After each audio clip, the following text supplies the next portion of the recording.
Hey everyone.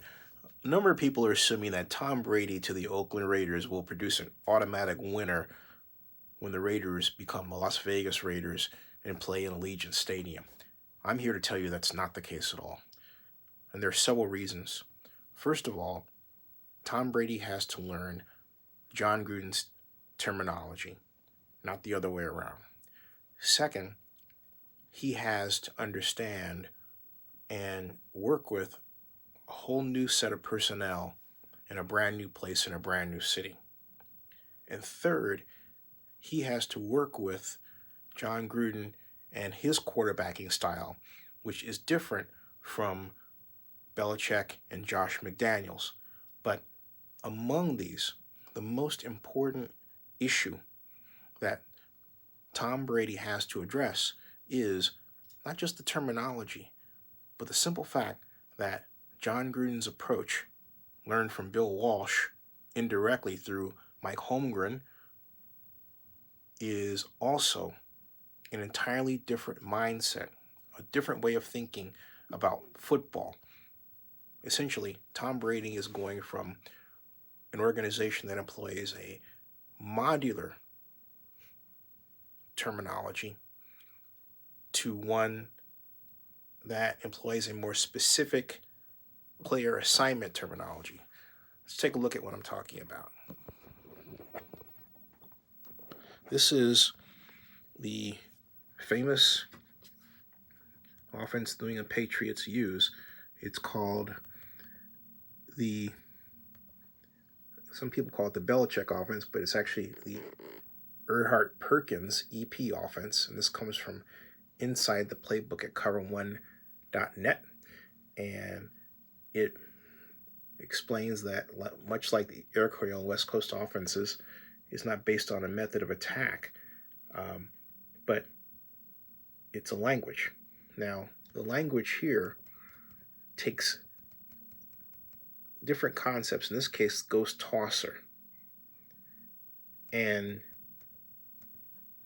figures out a way to really present a seemingly simple but really rather involved play in few words. We have F left ghost 73 ghost tosser, F right 72 ghost tosser. Now, take a look at this. Ghost and tosser, pretty easy to figure out that. If it's F left, tight end left, and it's ghost, then this concept of the tight end running this 8-yard stick, the flanker here, the fullback, because the flanker's here, the fullback running the fly pattern, and the halfback running the flat pattern, makes up ghost. The tosser is this combination route structure here with both the flanker and the split end running slants. More of a drive pattern, more of a slant pattern. So if we go F right, tight end right, 72 ghost tosser, but we have concept on the right side, right?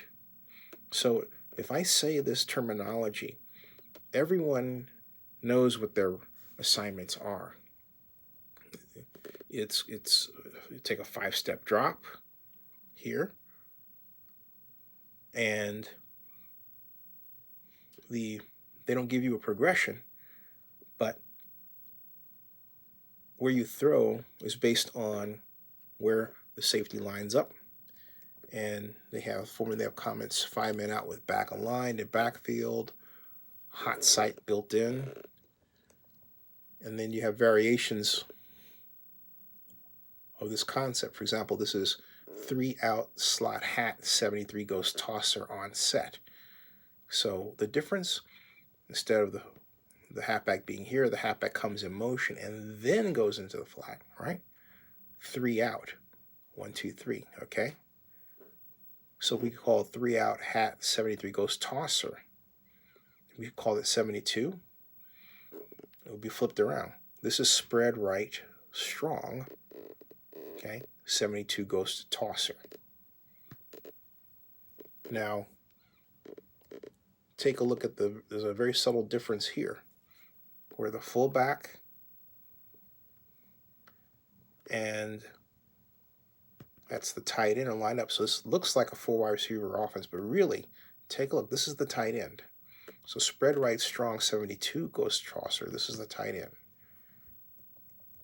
And so this concept is carried through. Now, the point being with this approach is that it takes these different formation, it combines formations and patterns into concepts.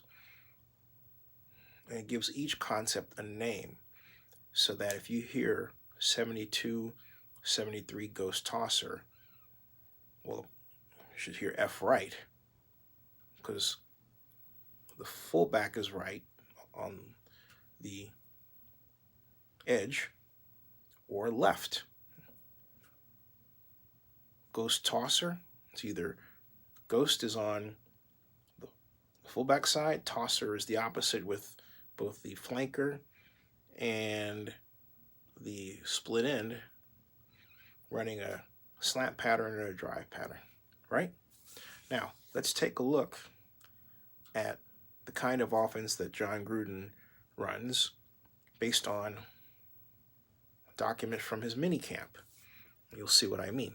Let's take a look at the terminology of the West Coast offense, or the Bill Walsh offense, as I prefer to call it, and that's this. Okay? This is blue left close, all right, which is the formation, fake 65 Y around right. Now, there's no concept called here. Blue left is the formation, and blue left comes from a way of calling formations that goes back to Tom Landry of the Dallas Cowboys, who borrowed it in turn from Paul Brown of the Cleveland Browns. Formations have color calls. In this case, a blue formation is this is the style of blue formation that he runs, that Gruden runs, with a halfback behind the quarterback, fullback, and then this is the tight end. But you have a U-back. So he says blue left close, all right? Fake 65, so he considers 65 Y around right. So 65 is essentially 6 Y here, okay, around right. This is not the Y, but actually the flanker on the end around.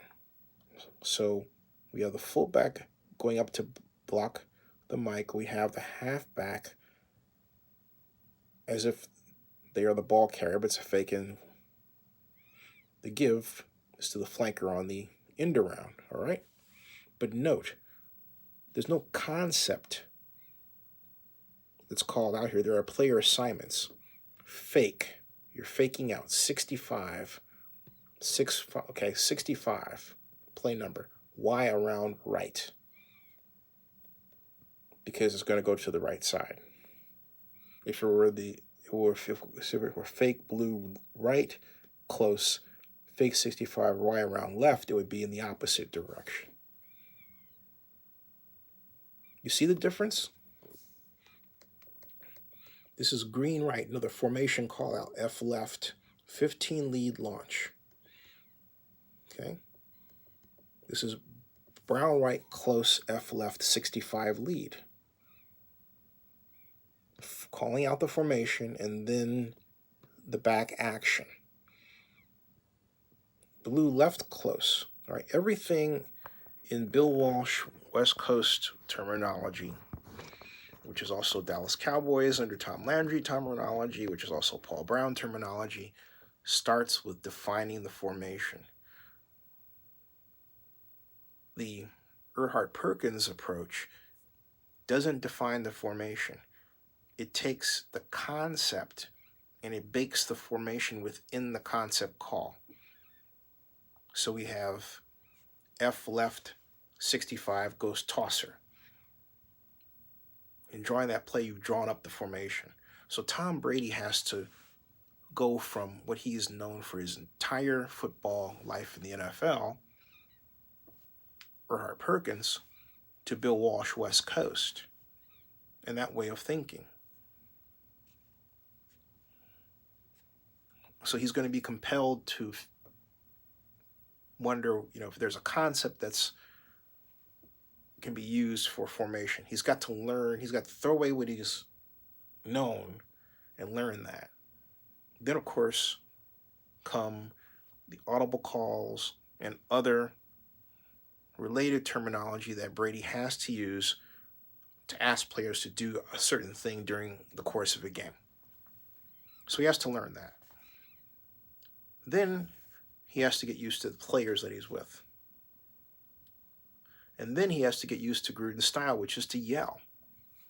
Now, by contrast, Tom Brady and Josh McDaniels might yell at each other on a rare occasion. But, with John, he can be rough far more times than someone like Brady would care to deal with. So that mix, that marriage, going from the quiet, arguably cerebral approach to a more of a rough-hewn, talkative approach that I think has been modified by Derek Carr and his demeanor, will be difficult for Brady. Now, by contrast, Derek Carr is used to Gruden. Gruden has become used to Carr. They've adjusted to each other. Why not allow them to continue on the growth path that they've been on? It doesn't make sense to bring in someone new. Nothing against Tom Brady, but Tom Brady will not do well in Oakland. Excuse me, I keep doing that. In Las Vegas. But, hey, it doesn't matter if it's Las Vegas or the Oakland Coliseum. The outcome will be the same. Subscribe to Zenny62 on YouTube.